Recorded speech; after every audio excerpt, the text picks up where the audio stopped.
السلام عليكم ورحمة الله وبركاته. الحمد لله رب العالمين، والصلاة والسلام على أشرف الأنبياء والمرسلين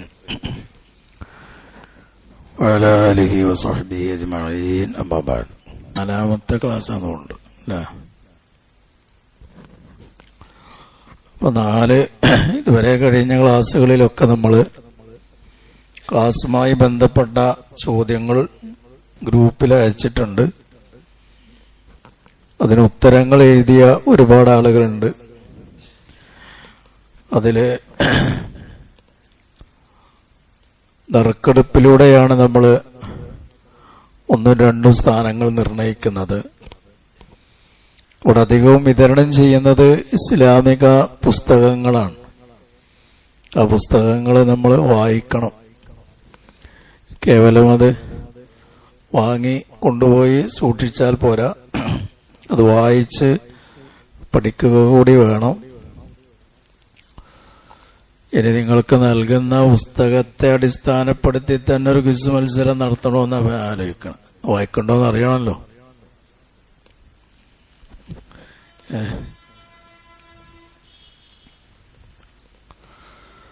ഏതായിരുന്നാലും നമുക്ക് സമയം വളരെ കുറവാണ്. ഞാൻ മുഖപുരയൊന്നും ദീർഘിപ്പിക്കുന്നില്ല.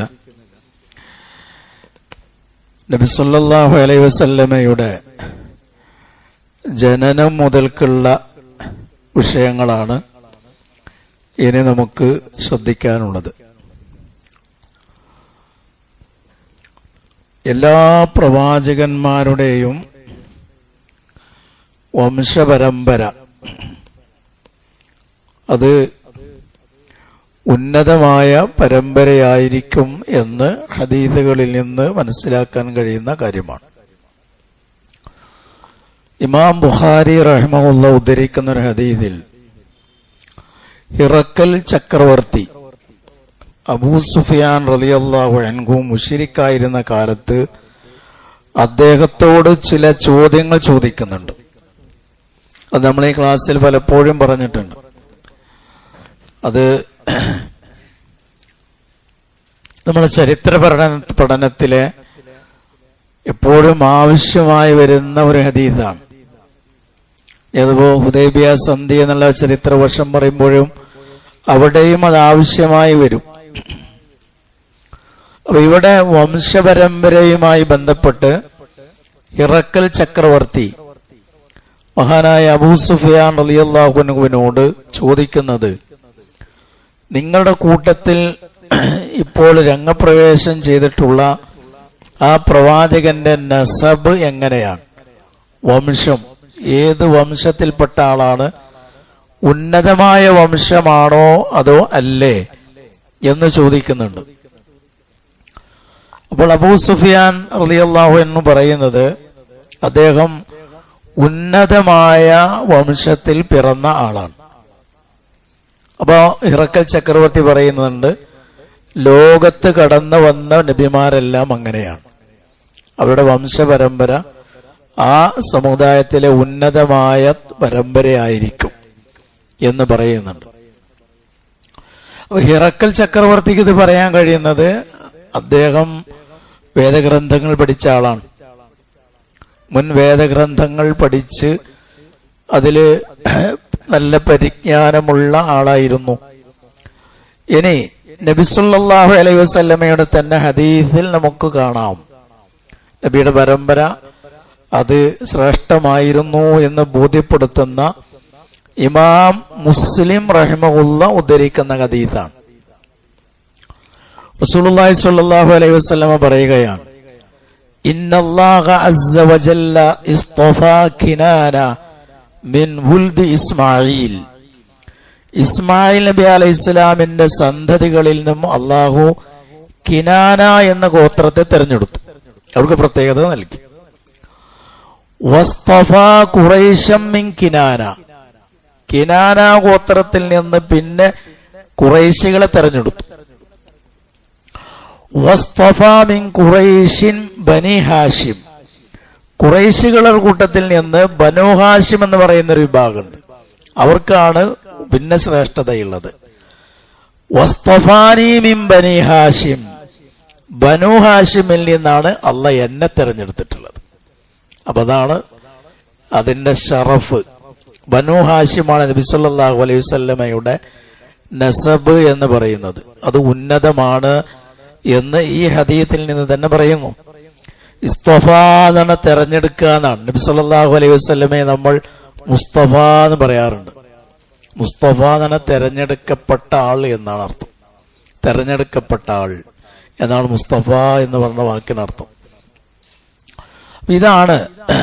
ഇനി അതേപോലെ നബി സല്ലല്ലാഹു അലൈഹി വസല്ലമയുടെ പരമ്പരകൾ, അഥവാ വാപ്പ, വാപ്പാന്റെ വാപ്പ എന്നിങ്ങനെ നമ്മൾ മദ്രസയിലൊക്കെ പഠിച്ചിട്ടുണ്ടോ? ഒരു 20 ഉപ്പൂപ്പമാരുടെ പേര് പഠിച്ചിട്ടുണ്ടാവും അല്ലേ? അതിപ്പോ ഓർമ്മ ഉണ്ടോന്ന് ഞാൻ ചോദിക്കണില്ല. അത് ഓർത്തിരുന്നിട്ടും ചരിത്ര പഠനത്തിൽ അത് ശ്രദ്ധിക്കണം, നല്ലതാണ്. ഇതില് അദ്നാൻ വരെ, അഥവാ നബി സല്ലല്ലാഹു അലൈഹി വസല്ലമയുടെ വാപ്പ അബ്ദുള്ളയുടെ വാപ്പ അബ്ദുൽ മുത്തലിബ് എന്നിങ്ങനെ പോയാൽ 20ാമത്തെ ആളാണ് അദ്നാൻ. അദ്നാൻ എന്നാണ് 20ാമത്തെ ആളെ പേര്. അതുവരെയുള്ള നബി സല്ലല്ലാഹു അലൈഹി വസല്ലമയുടെ ഈ പിതൃ പരമ്പര സ്വഹീഹായി വന്നതാണ്, അദ്നാൻ വരെയുള്ളത്. എന്നാൽ അദ്നാനിന്റെ അവിടുന്ന് അങ്ങോട്ട് ചില ആളുകളുടെ പേര് പറയാറുണ്ട്. അത് സ്ഥിരപ്പെട്ടു വന്നതല്ല എന്നാണ്. അദ്നാൻ വരെയുള്ളതാണ് ശരിയായി വന്നിട്ടുള്ളത്. അത് തന്നെ അത്ഭുതമാണ്. ഒരു 20 ഉപ്പാപ്പാരെ പേര് പറയാൻ പറ്റുകയെന്ന് പറഞ്ഞാൽ തന്നെ അത്ഭുതമല്ലേ? നമുക്ക് എത്ര അറിയും?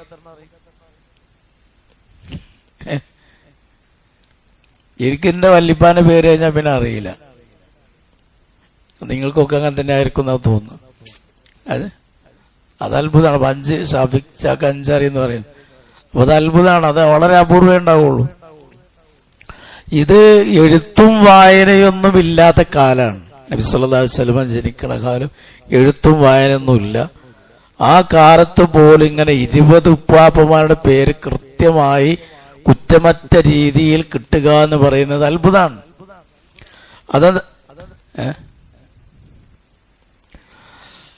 അപ്പൊ അതേപോലെ റസൂലുള്ളാഹി സ്വല്ലല്ലാഹു അലൈഹി വസല്ലമയുടെ പിന്നെ ജനനം, ആ ജനനത്തെ സംബന്ധിച്ച് തന്നെ വേറെ ഹദീസുകളിൽ കാണാം. നമ്മളിപ്പോ വംശപരമ്പരയാണ് പറഞ്ഞത്.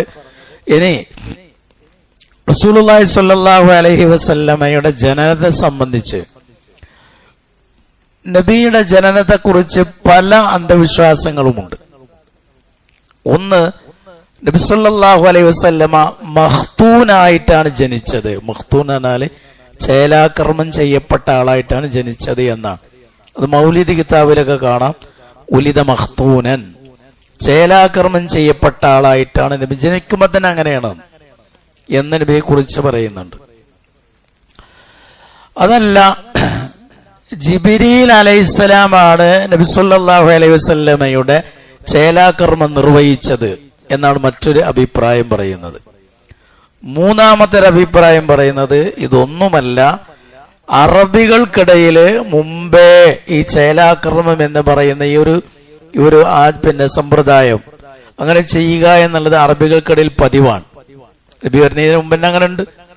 അതുകൊണ്ട് ആ രീതിയിൽ അറബികൾ സാധാരണ ഒരു കുഞ്ഞ് ജനിച്ചാൽ ഇങ്ങനെ ചേലാകർമ്മം ചെയ്യുന്ന അതേ പരമ്പരാഗത രീതിയിലാണ് നബി സല്ലല്ലാഹു അലൈഹി വസല്ലമയുടെയും ചേലാകർമ്മം നടന്നിട്ടുള്ളത്. അബ്ദുൽ മുത്തലിബാണ് നബി സല്ലല്ലാഹു അലൈഹി വസല്ലമയുടെ അദ്ദേഹത്തിന്റെ പിതാമഹനാണ്, വാപ്പാന്റെ വാപ്പയായ അബ്ദുൽ മുത്തലിബാണ് അക്കാര്യം ചെയ്തത് എന്ന് പറയുന്നു. ഏതായിരുന്നാലും ആദ്യം പറഞ്ഞ 2 റിവായത്തുകളും ശരിയല്ല. ജന്മനാ നബി സല്ലല്ലാഹു അലൈഹി വസല്ലമ മഖ്തൂനായിരുന്നു എന്ന് പറയുന്നതും ജിബ്രീൽ അലൈഹിസ്സലാമാണ് അക്കാര്യം നിർവഹിച്ചത് എന്ന് പറയുന്നതും, ആ 2 റിവായത്തുകളും റിപ്പോർട്ടുകളും ശരിയല്ല എന്ന് പണ്ഡിതന്മാർ വിവരിക്കുകയും, അറബികൾക്കിടയിൽ എങ്ങനെയാണോ നടന്നിരുന്നത്, സാധാരണ ഒരു കുട്ടി ജനിച്ചാൽ എങ്ങനെ ചെയ്തിരുന്നത് അതുപോലെ തന്നെയാണ് നബി സല്ലല്ലാഹു അലൈഹി വസല്ലമയുടേതും നടന്നിട്ടുള്ളത് എന്നതാണ് അതിലെ ശരിയായ അഭിപ്രായമായി രേഖപ്പെടുത്തിയിട്ടുള്ളത്. പിന്നെ നബി സല്ലല്ലാഹു അലൈഹി വസല്ലമ ജനിക്കുമ്പോൾ ഉണ്ടായ കുറെ അത്ഭുതങ്ങളെ സംബന്ധിച്ച് സ്ഥിരപ്പെടാത്ത കുറെ കാര്യങ്ങൾ പറയുന്നുണ്ട്. ഇതിൽ നമ്മൾ അടിസ്ഥാനപരമായി മനസ്സിലാക്കേണ്ടത് നബി സല്ലല്ലാഹു അലൈഹി വസല്ലമയുടെ ശ്രേഷ്ഠത പറയുന്ന സ്വഹീഹായ സ്ഥിരപ്പെട്ട ഹദീസുകൾ തന്നെ ഇഷ്ടംപോലെ, അത് മാത്രം പറഞ്ഞാൽ മതി. സ്ഥിരപ്പെട്ടത് തന്നെ ഇഷ്ടം പോലെ, നമുക്ക് വെറുതെ കെട്ടിക്കൂട്ടി പറയേണ്ട കാര്യമില്ല. ഇതില് നബി സല്ലല്ലാഹു അലൈഹി വസല്ലമ ജനിക്കുമ്പോൾ, ഞാനത് പറയാൻ കാരണം നമ്മൾ മദ്രസയിലൊക്കെ പഠിച്ച കാര്യങ്ങളായതുകൊണ്ട് അത് തിരുത്തൽ അനിവാര്യമാണെന്ന് കൊണ്ട് പറയാം. ഇപ്പൊ അങ്ങനെ നമ്മൾ പിന്നെ മദ്രസയിലുണ്ടോ എന്ന് എനിക്ക് അറിയില്ല കേട്ടോ, നമ്മുടെ മദ്രസയിൽ ഏതായാലും ഇല്ല.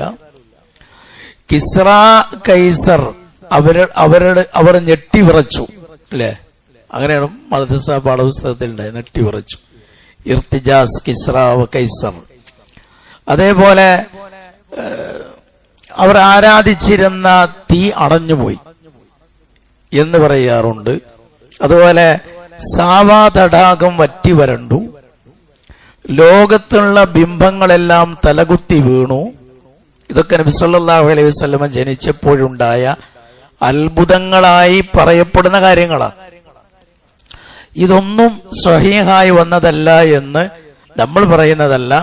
ഹദീസ് പണ്ഡിതന്മാർ ഇതിന്റെ സനദുകളൊക്കെ പരിശോധിച്ച് കൃത്യമായി രേഖപ്പെടുത്തി വെച്ചിട്ടുള്ളതാണ്. അതേപോലെ നബി സല്ലല്ലാഹു അലൈഹി വസല്ലമയുടെ ജനനം, ആ ജനന സമയത്ത് പിന്നെ ആസിയ, മറിയം, സാറ, ഹാജർ ഇവരൊക്കെ സന്നിഹിതരായിരുന്നു എന്നൊരു വിശ്വാസമുണ്ട്.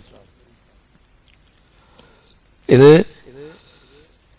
പിന്നെ നബി സല്ലല്ലാഹു അലൈഹി വസല്ലമയുടെ മഹത്വം പറയാനായി ആളുകൾ പറയുന്ന ചില കാര്യങ്ങളാണ്. ഇതൊന്നും സ്വഹീഹായി വന്ന കാര്യങ്ങളല്ല.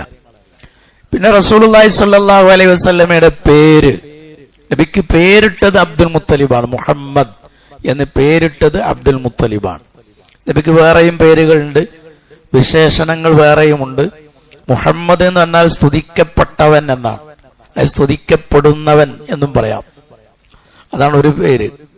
മറ്റൊന്ന് ഹാഷിർ എന്നാണ് മറ്റൊരു പേര്, ഹാഷിർ. ഹാഷിർ എന്ന് പറഞ്ഞാല് നമ്മൾ മഹ്ശർ എന്നറിയില്ലേ, മഹ്ശർ എന്ന് പറഞ്ഞാൽ ഒരുമിച്ച് കൂട്ടുക എന്നാണ്, ഒരുമിച്ച് കൂട്ടുന്ന സ്ഥലം എന്നാണ്. നബി സല്ലല്ലാഹു അലൈഹി വസല്ലമയുടെ കീഴിലാണ് ലോകത്തുള്ള എല്ലാ മനുഷ്യരെയും ഒരുമിച്ച് കൂട്ടുന്നത്. നബി സല്ലല്ലാഹു അലൈഹി വസല്ലമയാണ് ഖബറിൽ നിന്ന് ഖിയാമത്ത് നാളിൽ ആദ്യമായി പുറത്തു വരുന്നതും ആ നബിയുടെ കീഴിലാണ് ലോകത്തെ എല്ലാ ആളുകളെയും ഒരുമിച്ച് കൂട്ടുന്നത്. അപ്പൊ അതിന്റെ അടിസ്ഥാനത്തിലാണ് അൽ ഹാഷിർ എന്ന് പറയുന്നത്. മൂന്നാമത്തെ പേര് അഹ്മദ് എന്നാണ്. നബിയുടെ പേരാണ് അഹ്മദ്.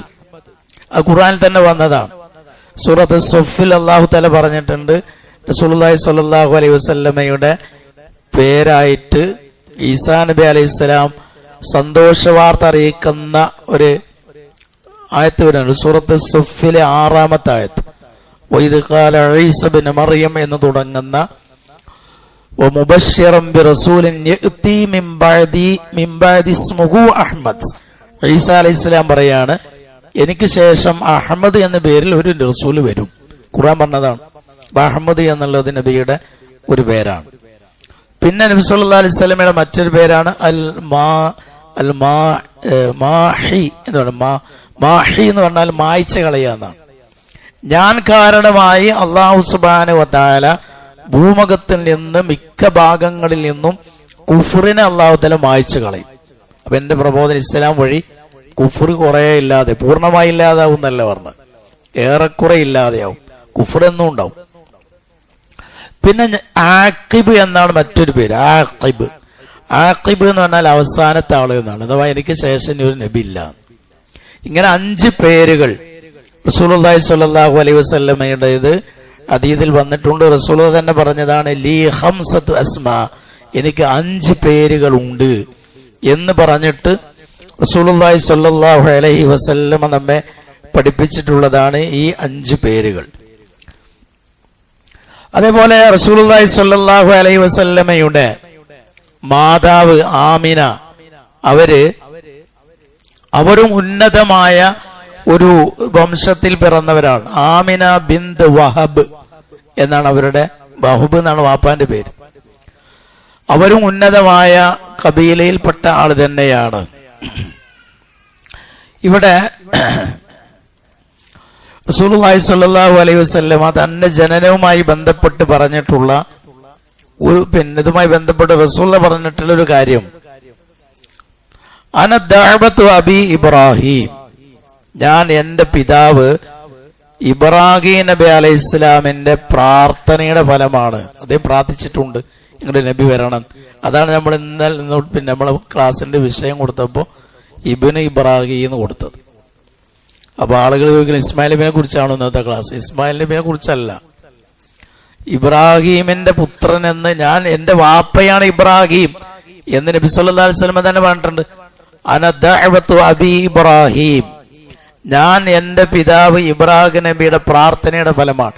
എന്റെ വാപ്പ ഇബ്രാഹിം നബി എനിക്ക് വേണ്ടി ഇങ്ങനെ പ്രാർത്ഥിച്ചിട്ടുണ്ട്. ആ പ്രാർത്ഥന എന്താ താഴെ പറയും. ഈസാ നബി അലൈഹിസ്സലാം അറിയിച്ച സുവിശേഷം സന്തോഷ വാർത്തയുമാണ് ഞാൻ. വറഅതു ഉമ്മി അന്നഹു യഖ്റുജു മിൻക നൂറുൻ അളാഅതു മിൻഹു ഖുസൂറു ശാം, ഷാമിലെ കൊട്ടാരങ്ങൾ വെളിപ്പെടുന്ന രീതിയിൽ ഒരു പ്രകാശം എന്റെ ഉമ്മയിൽ നിന്ന് പുറപ്പെടുന്നതായി എന്റെ ഉമ്മ സ്വപ്നം കണ്ടു. സ്വപ്നത്തിൽ കാണുന്നു അവിടുന്ന് ഒരു പ്രകാശം പുറപ്പെടുന്നു. അത് ഈ കുസൂർ ഷാം വരെ എത്തുന്നു. ഇത് അവർ കണ്ട സ്വപ്നമാണ്. ഇത് സ്വഹീഹാണ്. കാരണം ഇത് നബി സല്ലല്ലാഹു അലൈഹി വസല്ലം അംഗീകരിച്ചതാണ്. ഈ ഹദീസ് റസൂലുള്ള ശരിവെച്ച സംഗതികളാണ് ഈ സംഭവങ്ങളൊക്കെ. അപ്പൊ ഇവിടെ ഇബ്രാഹിം നബി അലൈഹി ഇസ്ലാമിന്റെ പ്രാർത്ഥന ഏതാണെന്നാണ് സൂറ അൽ ബഖറയിലെ 129 ആയത്തിൽ ഇബ്രാഹിം നബി അലൈഹി ഇസ്ലാമിന്റെ ഒരു പ്രാർത്ഥന പറയുന്നുണ്ട്. റബ്ബനാ വബഅത്ത് ഫീഹിം റസൂലൻ മിൻഹും യത്ലൂ അലൈഹിം ആയാതിക് എന്ന് തുടങ്ങുന്നതാണ് പ്രാർത്ഥന. അഥവാ കഅബയൊക്കെ നിർമ്മിച്ച് അതിന്റെ നിർമ്മാണങ്ങളൊക്കെ കഴിഞ്ഞ ശേഷം ഇബ്രാഹിം നബി അലൈഹി ഇസ്ലാം പല സന്ദർഭങ്ങളിൽ പ്രാർത്ഥിച്ചിട്ടുള്ള പ്രാർത്ഥനയാണ്. പ്രാർത്ഥനകൾ കൂട്ടത്തിൽപ്പെട്ട ഒരു പ്രാർത്ഥനയാണ്. റബ്ബനാ വബഅത്ത് ഫീഹിം, ഇവരിൽ നീ ഒരു റസൂലിനെ നിയോഗിക്കണം. ആ റസൂലിനെ നിർവഹിക്കാനുള്ള ദൗത്യം എന്താണ്? അദ്ദേഹം നിന്റെ വചനങ്ങൾ ആളുകൾക്ക് പാരായണം ചെയ്ത് കൊടുക്കുകയും കിതാബും ഹിക്മത്തും അവർക്ക് പഠിപ്പിച്ചു കൊടുക്കുകയും അവരെ സംസ്കരിക്കുകയും ചെയ്യുന്ന ഒരു ദൂതനെ നീ അവർക്കിടയിൽ അയക്കണേ, നിയോഗിക്കണേ എന്ന് ഇബ്രാഹിം നബി അലൈഹി സ്വലാം പ്രാർത്ഥിക്കുന്നു. അപ്പൊ ഇബ്രാഹിം നബി അലൈഹി സ്വലാം പ്രാർത്ഥിച്ച ആ പ്രാർത്ഥന അല്ലാഹ് സ്വീകരിച്ചത് കൊണ്ട് കൂടിയാണ് ഞാൻ നിയോഗിതനായത് എന്ന് നബി സല്ലല്ലാഹു അലൈഹി വസല്ലം പറയുന്നുണ്ട്. ഇവിടെ നമ്മൾ ശ്രദ്ധിക്കേണ്ട ഒരു പ്രധാന കാര്യം എന്താ അറിയോ? ഇബ്രാഹിം നബി അലൈഹി സ്വലാം ഇത് പ്രാർത്ഥിച്ചിട്ട് പിന്നെയും ആയിരക്കണക്കിന് വർഷങ്ങൾ, നൂറ്റാണ്ടുകൾ കഴിഞ്ഞിട്ടാണ് ആര് വരുന്നത്? നബി സല്ലല്ലാഹു അലൈഹി വസല്ലം വരുന്നത്. അപ്പൊ അതിനർത്ഥം എന്താ? പ്രത്യേകിച്ച് അർത്ഥമൊന്നുമില്ലല്ലേ. അതായത് നമ്മൾ പ്രാർത്ഥിച്ചിട്ട് നമ്മൾക്ക് ഉത്തരം കിട്ടൂല എന്നറിയും. ചിലപ്പോ നമ്മൾ മരിക്കണ ശേഷമൊക്കെ ഉത്തരം വരിക. ഇബ്രാഹിം നബി പ്രാർത്ഥിച്ച് പിന്നെയും നൂറ്റാണ്ടുകൾ കഴിഞ്ഞിട്ടാണ് മുഹമ്മദ് നബി വരുന്നത്. അപ്പൊ പ്രാർത്ഥന ഇപ്പൊ തന്നെ കിട്ടണം തന്നെ നടക്കൂല. അത് അള്ളൊരു സമയം കണ്ടിട്ടുണ്ട്, ആ സമയത്ത് നടക്കും. അതിലൊക്കെ നമ്മൾക്ക് മരിച്ച് മണ്ണോട് ചേർന്ന ശേഷമായിരിക്കും ചിലപ്പോ അതിന് ഉത്തരം വെളിപ്പെടുക. പ്രാർത്ഥന ഒരിക്കലും വെറുതെ ആവില്ല. ധൃതി പാടില്ല. പ്രാർത്ഥന സ്വീകരിക്കാനുള്ള ഒരു നിബന്ധന തന്നെ പറഞ്ഞിട്ടുള്ളത് ധൃതി പാടില്ല എന്നാണ്. ധൃതി പാടില്ല, ദൃഢവിശ്വാസമാണ് വേണ്ടത്. എന്തായാലും അള്ളാഹു സ്വീകരിക്കും, കബൂൽ ചെയ്യും എന്ന ദൃഢവിശ്വാസമാണ് വേണ്ടത്. അതാണ് ഇവിടെ നമ്മൾ കാണുന്നത്. അതാണ് അതിൽ ശ്രദ്ധിക്കാനുള്ള ഒരു പ്രധാന പാഠം. പിന്നെ ഈസാ നബി അലൈഹിസ്സലാം നൽകിയിട്ടുള്ള സന്തോഷ വാർത്തയുമാണ് ഞാൻ. അത് ഈസാ നബി പറഞ്ഞിട്ടുണ്ട് ഇങ്ങനെ ഒരു നബി വരും. പിന്നെ തന്റെ മാതാവ് കണ്ട ഒരു സ്വപ്നത്തെ കുറിച്ച് പറയുന്നുണ്ട്. അതാണിപ്പോ ഈ ഷാമിലെ കൊട്ടാരങ്ങൾ, അവിടെയുള്ള വീടുകളൊക്കെ അതൊക്കെ തെളിഞ്ഞു കാണാവുന്ന വിധത്തിലുള്ള ഒരു പ്രകാശം എന്റെ മാതാവിൽ നിന്ന് പുറപ്പെട്ടു എന്ന് പറഞ്ഞിട്ടുണ്ട്. അപ്പൊ അതിന്റെ ഈ ഷാമിനെ പ്രത്യേകിച്ച് എടുത്തു പറയാനുള്ള കാരണം, അവസാന കാലത്ത് ഈ ഈസാ നബി അലൈഹി സ്വലാമൊക്കെ വരുന്നത് ഷാമിലാണ്. ഷാം എന്നാണ് നമ്മൾ ഇന്നത്തെ ഷാമല്ല, നമ്മൾ ഷാം എന്നാണ്. ഇപ്പൊ ഖുറാനിൽ അല്ല ഹദീസിലൊക്കെ ഷാം എന്ന് പറഞ്ഞാൽ ഫലസ്തീനൊക്കെ ഉൾക്കൊള്ളുന്ന പ്രദേശമാണ് ഷാം. ഫലസ്തീൻ അടക്കമുള്ള പ്രദേശമാണ് ഷാം എന്ന് പറയുന്നത്. ഖുർആനിക ഭാഷയിൽ അല്ലെങ്കിൽ നമ്മൾ ഇസ്ലാമിക ചരിത്രത്തിന്റെ വെളിച്ചത്തിൽ അതാണ് ഷാം എന്ന് പറയുന്നത്. അപ്പൊ അവിടെയും അതുപോലെ ലോകം മൊത്തം ഈ സന്ദേശം പരക്കും, വ്യാപിക്കും എന്നതൊക്കെയാണ് അതിലെ ഉള്ളടക്കം എന്ന് പണ്ഡിതന്മാർ ഇതിനെ വിശദീകരിച്ച് പറഞ്ഞിട്ടുണ്ട്. അങ്ങനെ റസൂലുള്ളാഹി സ്വല്ലല്ലാഹു അലൈഹി വസല്ലമയുടെ ജനനം നടന്നു. അബ്ദുള്ളയും അതുപോലെ അവരുടെ ഭാര്യ ആമിന ബിന്ത് വഹബ്, അവരിൽ നിന്നാണ് മുഹമ്മദ് നബി സല്ലല്ലാഹു അലൈഹി വസല്ലമ ജനിക്കുന്നത് തിങ്കളാഴ്ചയാണ്. പെട്ടെന്ന് പറഞ്ഞു പോകാൻ, തിങ്കളാഴ്ചയാണ് റസൂലുള്ളാഹി സ്വല്ലല്ലാഹു അലൈഹി വസല്ലമ ജനിക്കുന്നത്. അത് റബീഉൽ അവ്വലിലാണ്. റബീഉൽ അവ്വൽ 12 ഉറപ്പിച്ച് പറയാൻ മാർഗമൊന്നുമില്ല.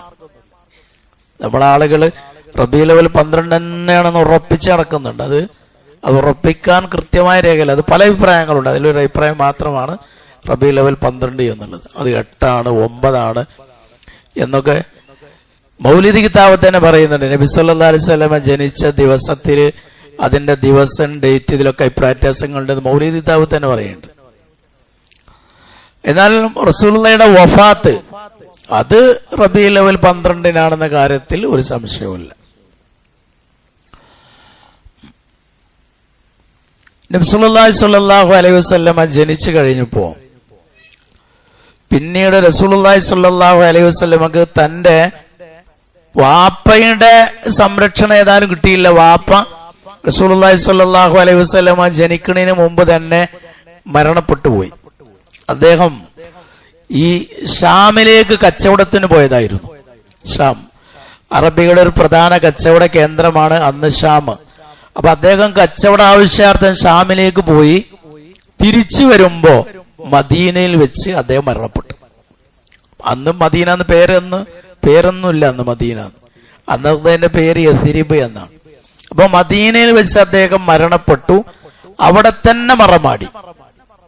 അത് അന്ന് തന്നെ അങ്ങനെ ചെയ്യല്. എവിടെയാണ് മരിക്കണം അവിടെ മറമാടുക എന്നുള്ളതാണ്. ഇപ്പൊ നമ്മുടെ നാട്ടിലൊക്കെ ഗൾഫിൽ നിന്നൊക്കെ മരിച്ചാൽ ഇങ്ങോട്ട് കൊണ്ടുവരും. അത് ശരിയായ രീതി എന്ന് പറഞ്ഞാൽ അവിടെ തന്നെ മറമാടുക. ദീൻ പ്രോത്സാഹിപ്പിച്ചിട്ടുള്ളത് അതിനെയാണ്. അപ്പൊ അവിടെ തന്നെ മറമാടി. അത് അക്കാലത്തിൽ ആളുകൾ വരെ ശ്രദ്ധിച്ചിരുന്ന കാര്യമാണ്. അവിടെ തന്നെ മറമാടി മദീനയിൽ. പിന്നീട് നബി സല്ലല്ലാഹു അലൈഹി വസല്ലമയുടെ സംരക്ഷണം മാതാവിനാണ്, ആമിന എന്നവർക്കാണ്. അവരുടെ സംരക്ഷണത്തിലും റസൂലുള്ളാഹി സ്വല്ലല്ലാഹു അലൈഹി വസല്ലമക്ക് അധിക കാലം ജീവിക്കാൻ കഴിഞ്ഞില്ല. 6ാമത്തെ വയസ്സിൽ റസൂലുള്ളാഹി സ്വല്ലല്ലാഹു അലൈഹി വസല്ലമയുടെ മാതാവ് മരിച്ചുവെങ്കിലും ഈ 6 വർഷവും നബി ഉമ്മയുടെ കൂടെ ഉണ്ടായിട്ടില്ല. കാരണം അക്കാലത്തുണ്ടായിരുന്നൊരു സമ്പ്രദായമാണ് കുട്ടികളെ, ഈ ഗ്രാമീണരായ സ്ത്രീകളെ മുലയൂട്ടാൻ ഏൽപ്പിക്കും. അപ്പൊ അതിന് പല ഉദ്ദേശങ്ങളും അവർക്കുണ്ട്. ഒന്ന്, കുട്ടികൾ നല്ല പുഷ്ടിപ്പെട്ട നല്ല ആരോഗ്യമുള്ള ശരീരമുള്ളവരായി വളരും. അതേപോലെ ഭാഷ, ഗ്രാമീണരുടെ ഭാഷ ശുദ്ധമായിരിക്കും. അപ്പൊ നല്ല ഭാഷ പഠിയും. ഇങ്ങനെയുള്ള വിവിധോദ്ദേശങ്ങൾ കൊണ്ടാണ് അവർ ഈ ഗ്രാമീണരായ സ്ത്രീകളെ തങ്ങളുടെ കുട്ടികളെ മുലയൂട്ടാൻ ഏൽപ്പിക്കുന്നത്. മാതാവ് ഉണ്ടായിരിക്കെ തന്നെ മുലയൂട്ടാൻ ഏൽപ്പിക്കുന്നത്. റസൂലുള്ളാഹി സ്വല്ലല്ലാഹു അലൈഹി വസല്ലമയെ ആദ്യമായി മുലയൂട്ടിയത് ആരാ? ഒരാൾക്കൊരു ചോദ്യം ഉണ്ടെങ്കിൽ അവരുടെ ക്ലാസ് ആദ്യമായി മുലയൂട്ടിയ സ്ത്രീ അത് ഇതാണ് സുവൈബ. സുവൈബ എന്ന് പറയുന്ന അബൂലഹബിന്റെ അടിമയാണ് സുവൈബത്ത്. ഈ സുവൈബത്താണ് അവ്വലു മൻ അർളഅതുഹു, ആദ്യമായി റസൂലുള്ളാഹി സ്വല്ലല്ലാഹു അലൈഹി വസല്ലമയെ, മാതാവ് കഴിഞ്ഞാൽ ആദ്യമായി മുലയൂട്ടിയത് ഇവരാണ്. സുവൈബത്തിനെ അബൂലഹബ് നബി സല്ലല്ലാഹു അലൈഹി വസല്ലമയുടെ ജന്മത്തിൽ സന്തോഷിച്ചുകൊണ്ട് സ്വതന്ത്രയാക്കി എന്ന് പറയാറുണ്ട്. അത് സ്വതന്ത്രയാക്കി എന്നുള്ളത് ശരിയാണ്, പക്ഷേ അത് നബി ജനിച്ച സമയത്തല്ല എന്നതാണ് സത്യം. സുവൈബത്തിനെ അബൂലഹബ് മോചിപ്പിച്ചിട്ടുണ്ട്, അത് ശരി തന്നെ. അടിമനെ സ്വതന്ത്രയാക്കിയിട്ടുണ്ട്. അത് നമ്മുടെ നാട്ടിലെ ആളുകൾ മൗലിദ് ആഘോഷിക്കാൻ തെളിവുണ്ടാക്കാൻ വേണ്ടി പറയുന്നത് നബി സല്ലല്ലാഹു അലൈഹി വസല്ലം ജനിച്ച സമയത്ത് ആ ജന്മത്തിൽ സന്തോഷിച്ചുകൊണ്ട് അബൂലഹബ് തന്റെ അടിമയായ സുവൈബത്തിനെ സ്വതന്ത്രയാക്കി. അത് കാരണം അബൂലഹബിന് എല്ലാ തിങ്കളാഴ്ചയും നരകശിക്ഷയിൽ ഇളവുണ്ടെന്നും അയാളുടെ വിരലിനിടയിലൂടെ നല്ല തണുത്ത വെള്ളം നരകത്ത് നിന്ന് കിട്ടിക്കൊണ്ടിരിക്കും എന്നുമാണ് വിശ്വാസം. അപ്പോൾ അബൂലഹബ് കാഫിറാണ്, നരകാവകാശിയാണ്. നരകാവകാശിയായ ഒരാൾക്ക് നബിയുടെ ജന്മത്തിൽ ഇങ്ങനെ സന്തോഷിച്ചത് കൊണ്ട് നരകശിക്ഷയിൽ ഈ വിധത്തിൽ ഇളവുണ്ടെങ്കിൽ വിശ്വാസികളായ നമുക്ക് നബിയുടെ ജന്മത്തിൽ സന്തോഷിച്ചാൽ നമുക്കും വലിയ പ്രതിഫലം കിട്ടൂലേ എന്നാണ് തെളിവ്. പക്ഷേ ഇവിടെ അടിമയായ സുവൈബത്തിനെ മോചിപ്പിച്ചു എന്നത് എപ്പോഴാണെന്നറിയോ? അത് നബി സല്ലല്ലാഹു അലൈഹി വസല്ലമ മക്കയിൽ നിന്ന് മദീനയിലേക്ക് പലായനം ചെയ്തപ്പോഴാണ് എന്നാണ് പറയുന്നത്. അപ്പൊ സന്തോഷം എന്തിലാ സന്തോഷം? അപ്പോ നബി ജനിച്ചതിൽ സന്തോഷം കൊണ്ട് മോചിപ്പിച്ചല്ല, ഈ ശല്യം മക്കയിൽ നിന്ന് നീങ്ങി കിട്ടിയല്ലോ എന്നാണ് മോചിപ്പിക്കണത്. അത് നേരെ ഉൾട്ടയാക്കിയിട്ട് നബി സല്ലല്ലാഹു അലൈഹി വസല്ലമയുടെ ജന്മദിനത്തിൽ സന്തോഷിച്ചിട്ട് മോചിപ്പിച്ചു എന്നാണ് പറയുന്നത്. അപ്പൊ അതേതാവട്ടെ, ആദ്യമായി മുലയൂട്ടിയവര് സുവൈബയാണ്. സുവൈബ എന്ന് പറയുന്നത് അബൂലഹബിന്റെ അടിമയായിരുന്നു. അതിനുശേഷം റസൂലുള്ളാഹി സ്വല്ലല്ലാഹു അലൈഹി വസല്ലമയെ പൂർണ്ണമായും 2 വർഷം തികയുന്നത് വരെ മുലയൂട്ടിയവർ ഹലീമ അസ്സഅദിയ എന്ന് പറയുന്ന മഹദിയാണ്. ഹലീമ അസ്സഅദിയ. ഈ ഹലീമ അസ്സഅദിയെ കുറിച്ച് പറയുന്നത്, അവര് ഈ ഗ്രാമീണരായ സ്ത്രീകള് മക്ക പോലെയുള്ള സ്ഥലങ്ങൾ, ജനവാസമുള്ള സ്ഥലങ്ങളിലേക്ക് വരും. എന്നിട്ട് കുഞ്ഞുങ്ങളെ മുലയൂട്ടുവാനായിട്ട് അവർ ഏറ്റെടുക്കും. അപ്പൊ അവർക്കത് വഴി ഈ കുഞ്ഞുങ്ങളുടെ മാതാപിതാക്കൾ നല്ല സംഖ്യ കിട്ടും. അതാണ് അവരുടെ ഉദ്ദേശം. അങ്ങനെ ഹലീമ എന്ന് പറയുന്ന മഹദിക്കാണ് നബി സല്ലല്ലാഹു അലൈഹി വസല്ലമയെ മുലയൂട്ടുവാനുള്ള ഭാഗ്യം ലഭിച്ചത്. ഇവര് ഈ ഹലീമ എന്ന് പറയുന്നവര് മുസ്ലിമാണോ അല്ലേ, മുസ്ലിം ആയിട്ടുണ്ടോ ഇല്ലേ എന്ന വിഷയത്തില് പണ്ഡിതന്മാർക്കാർ അഭിപ്രായങ്ങൾ ഉണ്ടെങ്കിലും അവർ മുസ്ലിം ആയിട്ടുണ്ട് എന്നതാണ് ശരി. ഒരുപാട് പണ്ഡിതന്മാർ, ഇബ്നു ഹജർ അൽ അസ്കലാനി റഹിമഹുള്ളയെ പോലെയുള്ള ധാരാളം പണ്ഡിതന്മാർ അവർ ഇസ്ലാം മതം സ്വീകരിച്ചിട്ടുണ്ട് എന്ന് പറയുന്നു. സ്വഹാബിയത്താണ് അവർ എന്ന് പറഞ്ഞിട്ടുണ്ട്. പിന്നീട് നബി സല്ലല്ലാഹു അലൈഹി വസല്ലമയെ വളർത്തിയത് മുലകുടി കാലൊക്കെ കഴിഞ്ഞ് പിന്നെ നബിയുടെ വളർത്തു മാതാവ് എന്ന പേരിൽ അറിയപ്പെടുന്നത് ഉമ്മു ഐമൻ എന്ന് പറയുന്ന മഹദിയാണ്. ഉമ്മു ഐമൻ. ഈ ഉമ്മു ഐമൻ എന്ന് പറയുന്നത് അബിഷീനിയക്കാരിയാണ് ഉമ്മു ഐമൻ. ആ ഉമ്മു ഐമനാണ് നബി സല്ലല്ലാഹു അലൈഹി വസല്ലമയെ വളർത്തിയത്. അവിടെ ഹാദിനത്ത് എന്നറിയും. അവരെ വളർത്തിയത് ഉമ്മു ഐമന. ഉമ്മു ഐമൻ എന്ന് പറയുന്നത് നമുക്കറിയാം, ഉസാമത്ത് ബിൻ സെയ്ദ് എന്ന് കേട്ടില്ലേ? ഉസാമത്ത് ബിൻ സെയ്ദ്. ഈ ഉസാമ റളിയല്ലാഹു അൻഹുവിന്റെ ഉമ്മയാണ് ഉമ്മു ഐമൻ എന്ന് പറയുന്നത്. അഥവാ സെയ്ദ് എന്ന് പറയുന്ന ആളുടെ ഭാര്യയാണ് ഉമ്മു ഐമൻ എന്ന് പറയുന്ന മഹദി. അവരാണ് നബി സല്ലല്ലാഹു അലൈഹി വസല്ലമയെ വളർത്തിയത്. നബി സല്ലല്ലാഹു അലൈഹി വസല്ലമയുടെ കാലശേഷവും പിന്നെയും കുറെ കാലം അവർ ജീവിച്ചിട്ടുണ്ട്.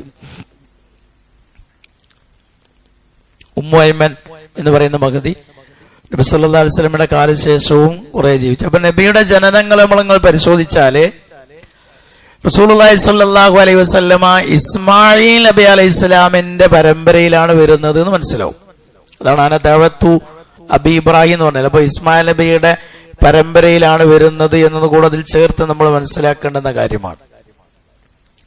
ഈ ഇസ്മായിൽ നബി അലൈഹിസ്സലാമിന്റെ പരമ്പരയിൽ ആകെ ഒരു നബിയെ വന്നിട്ടുള്ളൂ. ഇസ്ഹാഖ് നബി അലൈഹിസ്സലാമിന്റെ പരമ്പരയിൽ ഒരുപാട് നബിമാർ വന്നിട്ടുണ്ട്. ഇബ്രാഹിം നബിയുടെ മകനായ ഇസ്മായിൽ നബി അലൈഹിസ്സലാം, ആ ഇസ്മായിൽ നബി അലൈഹിസ്സലാമിന്റെ പരമ്പരയിൽ ഒരുപാട് നബിമാർ വന്നിട്ടുണ്ട്. ഇബ്രാഹിം നബിന്റെ തന്നെ മറ്റൊരു മകനായ ഇസ്ഹാഖ്, ആ ഇസ്ഹാഖ് നബിയുടെ മകനാണ് യാക്കൂബ് നബി. യാക്കൂബ് നബിയുടെ മകനാണ് യൂസുഫ് നബി. ആ പരമ്പരയിൽ ഒരുപാട് നബിമാർ വന്നിട്ടുണ്ട്. എന്നാൽ ഇസ്മായിൽ നബി അലൈഹിസ്സലാമിന്റെ പരമ്പരയിൽ ആകെ ഒരാൾ മാത്രമേ വന്നിട്ടുള്ളൂ. അത് മുഹമ്മദ് നബി സല്ലല്ലാഹു അലൈഹി വസല്ലമയാണ്. അപ്പൊ അങ്ങനെ ശ്രേഷ്ഠത കൂടെ നബിക്കുണ്ട്. അത് സംബന്ധമായ നബി സല്ലല്ലാഹു അലൈഹി വസല്ലമ പറയാറുണ്ട്, ഇനി നിങ്ങൾ ഈജിപ്ത് നിങ്ങൾ കീഴടക്കും. റസൂലുള്ളാഹി പറയാണ്, ഈജിപ്ത് നിങ്ങൾ കീഴടക്കും. അങ്ങനെ ഈജിപ്ത് നിങ്ങൾ കീഴടക്കിയാൽ ഈജിപ്ഷ്യരോട് നിങ്ങൾ നല്ല രീതിയിൽ പെരുമാറണം. ഈജിപ്തുകാരോട് നല്ല രീതിയിൽ നിൽക്കണം. അതിന് നബി പറഞ്ഞ കാരണങ്ങൾ എന്താ? 2 കാരണങ്ങളാണ്. അതാണ് പ്രത്യേകം ശ്രദ്ധിക്കേണ്ടത്. 2 കാരണങ്ങൾ. ഒന്ന് പറഞ്ഞത്, അവരുമായി അഥവാ ഈജിപ്ഷ്യരുമായി നമുക്ക് വൈവാഹിക ബന്ധവുമുണ്ട്, കുടുംബ ബന്ധവുമുണ്ട്. ഈജിപ്ഷ്യരുമായിട്ട് നബി നമുക്ക് വൈവാഹിക ബന്ധം തന്നെ എങ്ങനെ? ഈജിപ്ഷ്യരായിട്ടുള്ള വൈവാഹിക ബന്ധം എന്ന് പറഞ്ഞാൽ അതായത് നബി സല്ലല്ലാഹു അലൈഹി വസല്ലമയുടെ ഒരു ഭാര്യയാണ് ജുവൈരിയ. ഇവർ ശരിക്കും ഈജിപ്തുകാരിയാണ്. അപ്പൊ നബി സല്ലല്ലാഹു അലൈഹി വസല്ലമയുടെ ഭാര്യമാരൊക്കെ നമുക്കാരാ? നമ്മളുമ്മാരാണ്. അവ ഈജിപ്തുകാരെ നമ്മളാരായിരിക്കും? ഉമ്മാന്റെ ആങ്ങളാരായിരിക്കും?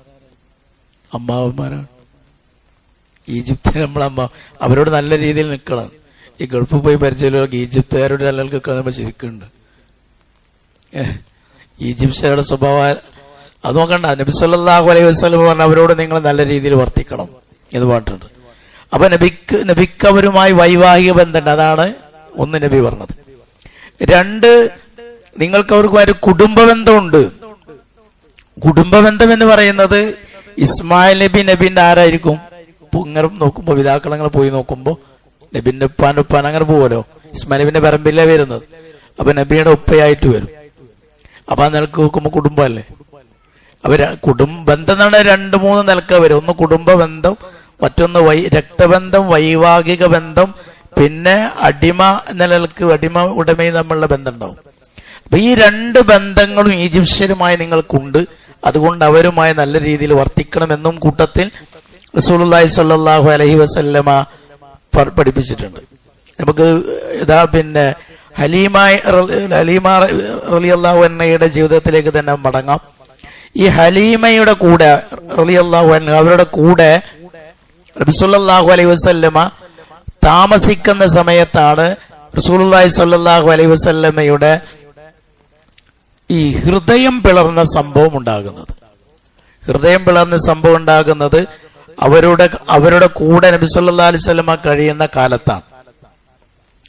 ഇമാം മുസ്ലിം റഹിമഹുള്ളയാണ് ആ ഹദീസ് ഉദ്ധരിച്ചിട്ടുള്ളത്. ഇമാം മുസ്ലിം റഹിമഹുള്ള പറയാണ്, അദ്ദേഹത്തിന്റെ സ്വഹീഹിൽ കാണാം, അനസ് ഇബ്നു മാലിക് റളിയല്ലാഹു അൻഹു പറയുകയാണ്, റസൂലുള്ളാഹി സ്വല്ലല്ലാഹു അലൈഹി വസല്ലമ കുട്ടികളുമായി കളിച്ചുകൊണ്ടിരിക്കെ ജിബ്രീൽ അലൈഹിസ്സലാം നബി സല്ലല്ലാഹു അലൈഹി വസല്ലമയുടെ അടുക്കൽ വരികയും എന്നിട്ട് നബി സല്ലല്ലാഹു അലൈഹി വസല്ലമയെ കിടത്തി അവിടുത്തെ നെഞ്ചി പിളർന്നിട്ട് ഹൃദയം പുറത്തെടുത്തിട്ട് കഴുകി വൃത്തിയാക്കി സംസം വെള്ളം കൊണ്ട് കഴുകി എന്നാണ് ഹദീസ്. ഇമാം മുസ്ലിം റഹിമഹുള്ള ഉദ്ധരിക്കുന്ന വളരെ പ്രബലമായ ഹദീസാണ്. ഹൃദയം പുറത്തെടുത്തിട്ട് സംസം എന്ന് പറയുന്ന അനുഗ്രഹീതമായ വെള്ളം കൊണ്ട് നബിയുടെ ഹൃദയം കഴുകി എന്നിട്ട് യഥാസ്ഥാനത്ത് തന്നെ വെച്ചു എന്ന് പറയുന്ന ഹദീസ് ഇമാം മുസ്ലിം റഹിമഹുല്ല ഉദ്ധരിച്ചിട്ടുണ്ട്. അപ്പൊ ഇവിടെ ഈ സംഭവം നടന്നപ്പോൾ പിന്നെ ഇവർക്ക് പേടിയായി. ആർക്ക്? ഹലീമ എന്ന് പറയുന്ന ഹലീമ പിന്നെ സഅദിയ, അവർക്കും കുടുംബത്തിനും പേടിയായി. ഈ കുട്ടിക്ക് ഇനി എന്തെങ്കിലും പറ്റുമോ, അപകടങ്ങൾ സംഭവിക്കുമോ? അങ്ങനെ പേടിച്ചിട്ട് അവരെന്ത് ചെയ്തു? കുട്ടിയെ അഥവാ നബി സല്ലല്ലാഹു അലൈഹി വസല്ലമയെ മാതാവിനെ തന്നെ കൊണ്ടുപോയി ഏൽപ്പിച്ചു. മക്കയിൽ തന്നെ കൊണ്ടുപോയി ഏൽപ്പിച്ചു. പിന്നീട് നബി സല്ലല്ലാഹു അലൈഹി വസല്ലമയുടെ മാതാവിന്റെ കൂടെയാണ് 6 വയസ്സ് വരെ റസൂലുള്ളാഹി ജീവിച്ചത്. 6 വയസ്സായപ്പോൾ മാതാവ് മരണപ്പെട്ടു, ഉമ്മ മരിച്ചു. മാതാവ് മരിക്കുന്നതും മദീനയിൽ വെച്ചാണ്. മദീനയുടെ അടുത്ത് അബവാ എന്ന് പറയുന്ന ഒരു പ്രദേശമുണ്ട്. അബവാ അഥവാ നബി സല്ലല്ലാഹു അലൈഹി വസല്ലമയെയും കൂട്ടി മാതാവ് ആമിന മദീനയിലുള്ള തന്റെ അമ്മാവന്മാരെ കാണാൻ വേണ്ടി പോയതാണ്. അവിടെ എത്തിയപ്പോൾ അവർക്ക് രോഗബാധിതയായി അവിടെ വെച്ച് മരിച്ചു. അബവാഗ് എന്ന് പറയുന്ന ദേശത്ത് അവരെ മറമാടി. അവിടുന്ന് പിന്നെ റസൂലുള്ളാഹി സ്വല്ലല്ലാഹു അലൈഹി വസല്ലമയെ കൂട്ടിക്കൊണ്ടുവന്ന് റസൂലുള്ളാഹി സ്വല്ലല്ലാഹു അലൈഹി വസല്ലമയുടെ സംരക്ഷണം ഏറ്റെടുക്കുന്നത് അദ്ദേഹത്തിന്റെ വല്ലിപ്പ അബ്ദുൽ മുത്തലിബാണ്. 8 വയസ്സ് വരെ നബിക്ക് 8 വയസ്സാകുന്നത് വരെ അബ്ദുൽ മുത്തലിബിന്റെ കൂടെയാണ് റസൂൽ ജീവിച്ചത്. 8 വയസ്സ്. നബിയുടെ 8ാമത്തെ വയസ്സിൽ അബ്ദുൽ മുത്തലിബ് മരിച്ചു. അബ്ദുൽ മുത്തലിബിന്റെ അടുക്കല് നബി സല്ലല്ലാഹു അലൈഹി വസല്ലമക്ക് ഒരു പ്രത്യേക സ്ഥാനം ഉണ്ടായിരുന്നു എന്നാണ്. അഥവാ അബ്ദുൽ മുത്തലിബിന്റെ കുറെ മക്കളുണ്ട്. അബ്ദുൽ മുത്തലിബിന്റെ മക്കളാണിപ്പോ അബൂ ത്വാലിബ്, അതുപോലെ ഹംസ, ഇങ്ങനെ കുറെ മക്കൾ, അബൂ ലഹബ്, ഇവരൊക്കെ അദ്ദേഹത്തിന്റെ മക്കളാണ്. ഈ മക്കൾക്ക് വാപ്പായാകുന്ന അബ്ദുൽ മുത്തലിബിന്റെ അടുത്ത് പോയി ഇരിക്കാനും അദ്ദേഹത്തിന്റെ കൂടെ സമ്പർക്കം പുലർത്താനൊക്കെ ഒരു ഭയം ഉണ്ടായിരുന്നു എന്നാണ്. അങ്ങനെ ഒരു ഗാംഭീര്യമുള്ള വ്യക്തിയായിരുന്നു അബ്ദുൽ മുത്തലിബ്. അപ്പോ മക്കളൊന്നും വല്ലാതെ അങ്ങനെ ഇടപെടൂല, അങ്ങനെ ഒരു ഗാംഭീര്യമാണ്. എന്നാൽ നബി സല്ലല്ലാഹു അലൈഹി വസല്ലമക്ക് തന്റെ പിതാമഹനായ അബ്ദുൽ മുത്തലിബിന്റെ അടുക്കൽ പ്രത്യേകമായ സ്ഥാനം ഉണ്ടായിരുന്നു. അബ്ദുൽ മുത്തലിബിന് പ്രത്യേകമുള്ള ഇരിപ്പിടത്തിൽ റസൂലുള്ളാഹി സ്വല്ലല്ലാഹു അലൈഹി വസല്ലമ പോയിരിക്കും. വല്ലിപ്പെരിക്കണ ആ പ്രത്യേക സ്ഥാനത്ത് നബി സല്ലല്ലാഹു അലൈഹി വസല്ലമ പോയിരിക്കുമ്പോ നബിയുടെ പിതൃവ്യന്മാർ, എളാപ്പ മൂത്താപ്പമാരൊക്കെ നബിനെ തടുക്കും. അവിടെ പോയിരിക്കണ്ട, വല്ലിപ്പെരിക്കണ സ്ഥലമാണ്. പക്ഷെ അബ്ദുൽ മുത്തലിബ് പറയും, അവനെ വിട്ടേക്ക്, അദ്ദേഹത്തിന് എവിടെ വേണമെങ്കിലും ഇരിക്കാം, സ്വാതന്ത്ര്യമുണ്ട് എന്നിട്ട് അതിനുള്ള അനുവാദം കൊടുത്തിരുന്നു എന്നാണ്. അങ്ങനെ കഴിയുന്നിടക്ക് 8ാമത്തെ വയസ്സിൽ നബി സല്ലല്ലാഹു അലൈഹി വസല്ലമക്ക് 8 വയസ്സായപ്പോ അബ്ദുൽ മുത്തലിബും മരണപ്പെട്ടു. അതിനുശേഷം പിന്നെ നബി സല്ലല്ലാഹു അലൈഹി വസല്ലമയെ സംരക്ഷണം ഏറ്റെടുത്തത് റസൂലുള്ളാഹി സ്വല്ലല്ലാഹു അലൈഹി വസല്ലമയുടെ പിതൃവ്യനായ അബൂ ത്വാലിബാണ്. അബൂ ത്വാലിബ് അദ്ദേഹത്തിന്റെ മരണം വരെ നബി സല്ലല്ലാഹു അലൈഹി വസല്ലമക്ക് സംരക്ഷണം നൽകിയിട്ടുണ്ട്. ഈ അബൂ താലിബിന്റെ കൂടെ കഴിയുമ്പോഴാണ്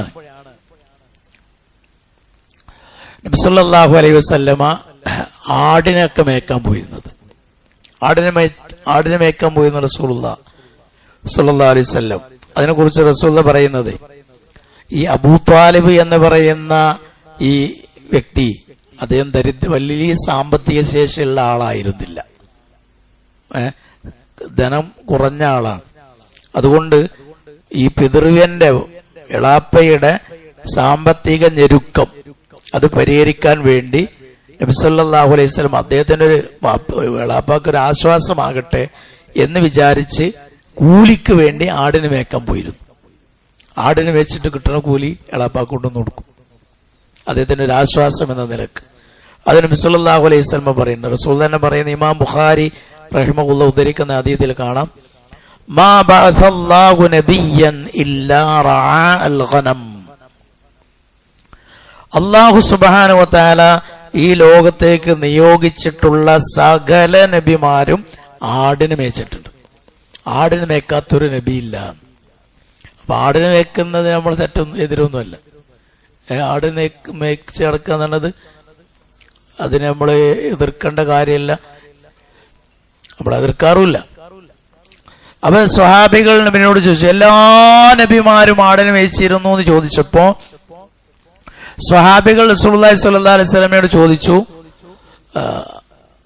അൻത നബി നിങ്ങളും ആടിനെ വെച്ചിരുന്നോ എന്ന് ചോദിച്ചു. അപ്പൊ നബി പറഞ്ഞു, നാം കുന്തു അറാഗ അലാ ഖറാരീത ലിഅഹ്ലി മക്ക. ഏതാനും ചില കാശിന് വേണ്ടി, കൂലിക്ക് വേണ്ടി മക്കയിലുള്ള ആളുകളുടെ ആടുകളെ ഞാനും മേച്ച് നടന്നിട്ടുണ്ട് എന്ന് പറഞ്ഞിട്ടുണ്ട്. അത് അബൂ താലിബിനെ സഹായിക്കാൻ വേണ്ടി ചെയ്തതാണ്.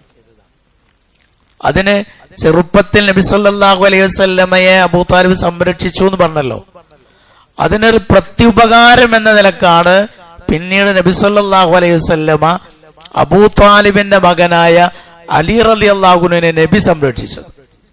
ഇങ്ങോട്ടൊരു ഉപകാരം ചെയ്തതിന് തിരിച്ചങ്ങോട്ട് ഉപകാരം ചെയ്തു. അബൂ താലിബ് സാമ്പത്തികമായി ഞെരുക്കുള്ള ആളായതുകൊണ്ട് അദ്ദേഹത്തിന് ഒരുപാട് മക്കളും ഉണ്ട്. അപ്പൊ അദ്ദേഹത്തിന്റെ സാമ്പത്തിക ഞെരുക്കം പരിഹരിക്കാൻ വേണ്ടി നബി സ്വീകരിച്ച മറ്റൊരു വഴിയാണിത്. അബൂ താലിബിന്റെ മകനായ അലി റളിയല്ലാഹു അൻഹുവിനെ ചെറുപ്പത്തിൽ തന്നെ നബി സല്ലല്ലാഹു അലൈഹി വസല്ലമ ഏറ്റെടുത്ത് നബിയാണ് വളർത്തിയത്. അതുകൊണ്ട് റസൂലുള്ളാഹി സ്വല്ലല്ലാഹു അലൈഹി വസല്ലമയുടെ ഒരുപാട് സൽഗുണങ്ങൾ അലി റളിയല്ലാഹു അൻഹുവിനിൽ ഉണ്ടായിരുന്നു. അതാണല്ലോ ആദ്യമേ വിശ്വാസി അവരുടെ കൂട്ടത്തിൽ ആരുണ്ട്? അലി റളിയല്ലാഹു അൻഹു ഉണ്ട്. അപ്പൊ അതാ സ്വാധീനാണ്. അങ്ങനെയാണ് ചെയ്തിരുന്നത് എന്ന് കാണാം. ഇതിൽ ഒരു വലിയൊരു അത്ഭുതം ഉള്ളത്, റസൂലുള്ളാഹി സ്വല്ലല്ലാഹു അലൈഹി വസല്ലം ജീവിക്കുന്ന ചുറ്റുപാട് നമുക്കറിയാം. ആകെ കുഫറും ശിർക്കും ഖുറാഫാത്തും ഒക്കെ ഉള്ള ഒരു സാഹചര്യമാണ്. ഉമ്മയും ബാപ്പയൊന്നുമില്ല. നമ്മുടെ നാട്ടിൽ അങ്ങനെയുള്ള ഒരു സാഹചര്യത്തിൽ വളരുന്ന കുട്ടിയുടെ അവസ്ഥ എന്തായിരിക്കും? പക്ഷേ റസൂലുള്ളാഹി സ്വല്ലല്ലാഹു അലൈഹി വസല്ലം ഇത്രയും അനാഥനായി വളർന്നിട്ടും നബി സല്ലല്ലാഹു അലൈഹി വസല്ലമയുടെ പക്കൽ നിന്ന് ഒരു വേണ്ടാവൃത്തി പോലും ഉണ്ടായിട്ടില്ല. അത് അള്ളാഹുവിന്റെ പ്രത്യേകമായ സംരക്ഷണമാണ് എന്ന് കാണാം. ഇപ്പോ ഒരു വിഗ്രഹാരാധന നടത്തുകയോ അതേപോലെ പ്രതിഷ്ഠകളുടെ മുമ്പിൽ അറുക്കപ്പെട്ടത് ഭക്ഷിക്കുകയോ അങ്ങനെ ഒന്നും ഉണ്ടായിട്ടില്ല. അതേപോലെ ഔറത്ത് വെളിവാകുക അങ്ങനെ ഒരു അവസ്ഥ ഉണ്ടായിട്ടില്ല. ഇപ്പൊ കഅബയുടെ ഇതിൽ വരും, കഅബ നിർമ്മാണത്തെ കുറിച്ച് നമ്മൾ പറയുമ്പോൾ അവിടെ വരും. കഅബ പണിയുമ്പോഴേ അതില് നബിയും പങ്കെടുത്തിരുന്നു കഅബയുടെ പുനർനിർമ്മാണത്തിൽ. അപ്പൊ പുനർനിർമ്മാണത്തിൽ പങ്കെടുത്ത കല്ല് ചുമന്നു കൊണ്ടുപോയിരുന്നു. ആ കല്ല് ചുമക്കാൻ വേണ്ടി തന്റെ വസ്ത്രം അതിങ്ങനെ എടുത്തിട്ട് തലയിൽ വെച്ചിട്ട് കല്ല് തന്നെ മുകളിൽ വെച്ചെടുത്തിട്ട് കല്ലേറ്റി പോയിരുന്നു. ആ സമയത്ത് നബി വസ്ത്രങ്ങട്ട് അഴിക്കാൻ തുടങ്ങിയപ്പോഴേക്ക് നബി ബോധം കെട്ടു വീണു. അത് സ്വയ സംഭവമാണ്. അപ്പൊ തന്റെ നഗ്നത മറ്റുള്ള ഒരാൾക്ക് കാണുന്ന അവസ്ഥ പോലും അല്ല ഉണ്ടാക്കിയിട്ടില്ല. ആ വിധത്തിലെല്ലാം അള്ളാഹു റസൂലുള്ളാഹി സ്വല്ലല്ലാഹു അലൈഹി വസല്ലമയെ സംരക്ഷിച്ചിട്ടുണ്ട്. ഇനിയിപ്പോ നമ്മൾ അവസാനം പറഞ്ഞ ഈ ആടിനെ വെച്ചു എന്ന് പറഞ്ഞ സംഭവം ഉണ്ടല്ലോ, അതില് പല പാഠങ്ങളും ചരിത്രകാരന്മാർ എടുത്തുദ്ധരിക്കുന്നുണ്ട്. അതിൽ ഒന്ന് ക്ഷമയാണ്. ആടിനെ വെച്ചാൽ കിട്ടുന്നൊരു ഗുണമാണ് ക്ഷമ. ആടിനെ ഇങ്ങനെ കെട്ടയിച്ചിട്ട് നമ്മൾ എന്ത് ചെയ്യുക? കെട്ടിട്ടിട്ടല്ല, ആടിനെ ഇങ്ങനെ മേച്ച് നടക്കുക. അങ്ങനെ നിരന്തരമായി അങ്ങനെ ചെയ്തു കഴിഞ്ഞാൽ ക്ഷമ ഉണ്ടാവും എന്നാണ് പറയുന്നത്. കാരണം ആടിന്റെ സ്വഭാവം വെച്ച് നോക്കുമ്പോൾ ക്ഷമ നമുക്ക് ഉണ്ടാവും.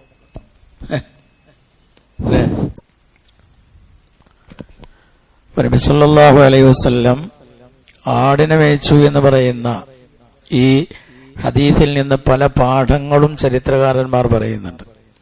അതിൽ ഒന്ന് സ്വബറുണ്ടാവും, ക്ഷമ ഉണ്ടാകും. നിരന്തരമായും ആടിനെ വെച്ച് നടക്കുന്ന ഒരാളുടെ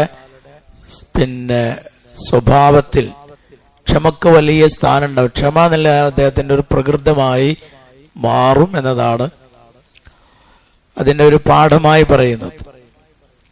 അത് നബി സല്ലല്ലാഹു അലൈഹി വസല്ലമയുടെ ജീവിതത്തിൽ നമുക്ക് കാണുകയും ചെയ്യാം. ഇപ്പോ ഈ സബർ വളരെ വലിയ അളവിൽ റസൂലുള്ളാഹി സ്വല്ലല്ലാഹു അലൈഹി വസല്ലമയുടെ ജീവിതത്തിൽ ഉണ്ടാകുകയും ചെയ്തിട്ടുണ്ട്. ഉദാഹരണം, നബി ഒരിക്കലും ഇങ്ങനെ നടന്നു പോകുമ്പോ ഇങ്ങനെ ഒരു പുതപ്പുണ്ട്, ശരീരത്തിൽ പുതപ്പുണ്ട്. ആ പുതപ്പ് അതിശക്തമായി പിടിച്ചു വലിച്ചിട്ട് ഒരാള് എനിക്കെന്തെങ്കിലും നൽകണേ എന്ന് പറഞ്ഞു. അപ്പൊ റസൂലുള്ളാഹി സ്വല്ലല്ലാഹു അലൈഹി വസല്ലം ആ വ്യക്തിയോടൊന്ന് പുഞ്ചിരിച്ചിട്ട് അദ്ദേഹത്തിന് എന്തെങ്കിലും കൊടുക്കാൻ ഇവിടെ കയ്യിലില്ല, അതുകൊണ്ട് കൂടെയുള്ള ആളുകളോട് പറഞ്ഞു നിങ്ങൾ അദ്ദേഹത്തിന് വല്ലതും കൊടുക്കണം. ഇവിടെ ആ മനുഷ്യനോട് നബി സല്ലല്ലാഹു അലൈഹി വസല്ലമ പരുഷമായി പെരുമാറിയില്ല. അങ്ങനെയുള്ള ക്ഷമ എത്രയോ സന്ദർഭങ്ങളിൽ കാണാം. പള്ളിയുടെ അകത്ത് മൂത്രമൊഴിച്ച ഒരാൾ, ആ വ്യക്തിയോട് നബി സല്ലല്ലാഹു അലൈഹി വസല്ലമ ദേഷ്യപ്പെട്ടിട്ടില്ല. അദ്ദേഹം മൂത്രമൊഴിച്ചിടത്ത് കുറച്ച് വെള്ളം കൊണ്ടുവന്ന് വൃത്തിയാക്കാനാ പറഞ്ഞത്. നമസ്കാരത്തിൽ ഒരാൾ സംസാരിച്ചു. ഇതൊക്കെ നബിയുടെ നമുക്ക് കിട്ടിയ ക്ഷമയാ പറയുന്നത്. ഇതിന് പണ്ഡിതന്മാർ നമ്മളെ പഠിപ്പിക്കുന്ന പ്രധാന പോയിന്റുകളാണ്. നമസ്കാരത്തിലെ ഒരാള് നമസ്കാരത്തിന് തുമ്മി. നമസ്കാരത്തിൽ തുമ്മിയപ്പോ അടുത്തുള്ള ഒരാള് യർഹമുക്കുമുല്ലാന്ന് പറഞ്ഞു. ഇപ്പൊ നമസ്കാരത്തിൽ നമ്മുടെ അടുത്ത് നിൽക്കുന്ന ഒരാള് നമസ്കാരത്തിനാ തുമ്മിയപ്പോൾ അദ്ദേഹം ഒന്നും പറഞ്ഞില്ല, കേട്ടാളെന്ന് പറഞ്ഞു ഇർഹമുക്കുമുള്ള എന്നാണ്. ഇർഹമുക്കുമുള്ള എന്ന് പറഞ്ഞപ്പോ ആളുകൾ അദ്ദേഹത്തെ ഇങ്ങനെ കൈകൊണ്ടൊക്കെ ഇങ്ങനെ ഉണ്ടായിരിക്കുന്നതിന്റെ അർത്ഥത്തിൽ ഇങ്ങനെ തട്ടാൻ തുടങ്ങി. അങ്ങനെ നമസ്കാരത്തിൽ പല കാര്യങ്ങളും അദ്ദേഹം സംസാരിച്ചു എന്നാണ്. നമസ്കാരം കഴിഞ്ഞപ്പോ നബി സല്ലല്ലാഹു അലൈഹി വസല്ലം അദ്ദേഹത്തെ വിളിച്ചിട്ട് ഇങ്ങനെ പറഞ്ഞു, നമസ്കാരം എന്ന് പറയുന്നത് നിശ്ചിതമായ ദിക്റുകളും പ്രാർത്ഥനകളൊക്കെ ഉള്ളതാണ് നമസ്കാരം, അദ്ദേഹത്തിൽ പാടുള്ളൂ. അതല്ലാതെ ഈ വിധത്തിൽ ഒന്നും പറയാൻ പാടില്ല. അപ്പൊ നമസ്കാരത്തിൽ റഹ്മക്കുന്നാ പറയാൻ പാടില്ല. ഒരാൾ തുമ്മിയാൽ നമസ്കാരം ബാത്തിലാവും. കാരണം എന്താ? നമ്മൾ ഇർഹമുഖാന്ന് ആരോടാ? തുമ്മിയാളോടാണ്. നമസ്കാരത്തിൽ അഭിസംബോധന മുഴുവൻ അള്ളാഹിനോട് മാത്രമേ പാടുള്ളൂ. ആ സൃഷ്ടികളിലേക്ക് പോയ നമസ്കാരം ബാത്തിലും. അതുകൊണ്ട് അത് ബാത്തിലാവുന്ന നബി പഠിപ്പിച്ചു. എന്നിട്ട് ഈ മുആവിയത്ത് ബിൻ ഹക്കമുസ്സുലമി എന്നാണ് അദ്ദേഹത്തിന്റെ പേര്, സംസാരിച്ച ആളെ പേര് മുആവിയത്ത് ബിൻ ഹക്കമുസ്സുലമി. ഇദ്ദേഹത്തോട് നബി സല്ലല്ലാഹു അലൈഹി വസല്ലമ നമസ്കാരത്തിൽ നിശ്ചിത ദിക്റുകളും പ്രാർത്ഥനകളും അതേ ചെല്ലാവൂ എന്ന് പറഞ്ഞ് ഉപദേശങ്ങളൊക്കെ നൽകി. ആ സദസ്സിൽ നിന്ന് അദ്ദേഹം പോകുന്ന സമയത്ത് അദ്ദേഹം പറഞ്ഞൊരു കാര്യമുണ്ട്, ഞാൻ എൻ്റെ ജീവിതത്തിൽ ഏറ്റവും നല്ല അധ്യാപകനായി കാണുന്നത് റസൂലുള്ളയാണ്. ആ റസൂൽ സല്ലല്ലാഹു അലൈഹി വസല്ലമയെ നല്ല അധ്യാപകനായി കാണാൻ അദ്ദേഹം മാർക്കിട്ടത് എന്തൊക്കെ അറിയോ? മാ ലറബനി, എന്നെ അടിച്ചില്ല. വലാ ശതമനി, എന്നെ ചീത്ത പറഞ്ഞില്ല. വലാ കഹറനി, എന്നോട് പരുഷമായി പെരുമാറിയില്ല എന്നൊക്കെയാണ് അദ്ദേഹം നബിയെ കുറിച്ച് പറഞ്ഞത്. അതുകൊണ്ട് ഞാൻ കണ്ട ഏറ്റവും നല്ല അധ്യാപകൻ റസൂലുള്ളയാണ്. ഈ ഒരു ക്ഷമ, ഈ ക്ഷമ റസൂലുള്ളാഹി സ്വല്ലല്ലാഹു അലൈഹി വസല്ലമക്ക് ഉണ്ടായത് ഈ രീതിയിലാണ് അല്ലാഹു നബിയെ ചെറുപ്പം മുതലേ വളർത്തി കൊണ്ടുവന്നിട്ടുള്ളത്. ഇനി നമുക്കിതിൽ വരാനുണ്ട് നബിയുടെ ക്ഷമയുമായി ബന്ധപ്പെട്ട്. ഞാൻ അതിന്റെ ഒരു സൂചന നൽകുകയാണ്. ഇപ്പൊ ഈ ഹദീസിന്റെ പാഠങ്ങൾ പറയുന്ന കൂട്ടത്തിൽ പറയുന്ന ഒരു കാര്യമാണ്. നബി സല്ലല്ലാഹു അലൈഹി വസല്ലമയെ മജ്നൂൻ എന്നാണ് ആളുകൾ ആരോപിച്ചിരുന്നത്. നബി ഭ്രാന്തനാണെന്ന് പറഞ്ഞിരുന്നത്. അപ്പോ ഒരു ആള് ഇത് സത്യം തന്നെയാണെന്ന് വിശ്വസിച്ചിട്ട് നബിന്റെ അടുത്ത് വന്നു. ആളുകൾ നബിയെ കുറിച്ച് ഭ്രാന്തൻ എന്ന് പറയുന്നുണ്ട്. അപ്പൊ ഒരാള് വിചാരം ഇത് നബിയെ കുറിച്ച് ആളുകൾ പറയുന്നത് സത്യം തന്നെയാണ് എന്ന് വിചാരിച്ചിട്ട് ഒരാള് നബിന്റെ അടുത്ത് വന്നു. എന്നിട്ട് അദ്ദേഹം നബിനോട് പറയാണ്, ഇദ്ദേഹത്തിന് ഈ രീതിയിൽ ഭ്രാന്തുള്ള ആളുകളെ ചികിത്സിക്കുന്ന ഒരു പതിവ് അദ്ദേഹത്തിന്, അങ്ങനെ അതിൽ ചികിത്സ നടത്തുന്ന ആൾ കൂടെയാണ് ഈ വന്ന ആള്. അപ്പൊ അദ്ദേഹം നബിനോട് പറയാണ്, വളരെ സത്യസന്ധമായിട്ടാണ് പറയുന്നത്, നിങ്ങൾക്ക് രോഗമുണ്ടെങ്കിൽ ഞാൻ അതെന്ത് ചെയ്യാം, ചികിത്സിക്കാം. എന്റെ കരങ്ങളിലൂടെ അല്ലാഹു തആല നിങ്ങൾക്ക് ശിഫ നൽകും. കേട്ടോ, അല്ലാഹു വിശ്വാസം ഉണ്ട് എന്നർത്ഥം. ഞാൻ ശിഫ നൽകുന്നല്ല പറയണത്. നമ്മളെ മുസ്ലിമായ രോഗം വേണ്ട, ആ രീതിയിലല്ല വരായ. ഇവിടെ എന്താ പറയണത് അറിയോ? എന്റെ കരങ്ങളിലൂടെ അള്ളാഹു നിങ്ങൾക്ക് ശിഫ നൽകിയേക്കാം. ഇത് ഇങ്ങനെയാണ് നബിനോട് പറയുന്നത്.